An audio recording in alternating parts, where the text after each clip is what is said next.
Eider Mendoza, aldun nagusiari, nire eskerrak. Aldundiak, Beneditarren komunitatea eta udalarekin elkarlanean antolatu duen ekitaldi honetan pertsonalki parte hartzeagatik. Plazer eta ohore handia da guretzat zu gaur hemen izatea. Aita Juan Jose Agirre. Alegin jaiotako Lazkaotarra.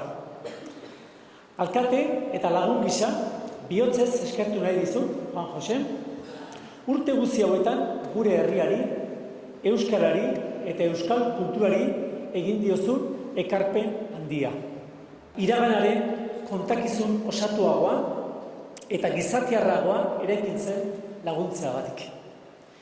Zure lana eredugarria da, eta horrek gure herri hau harro sentiarazten du. Besarkada handi bat, eta mila esker bihotz bihotzez.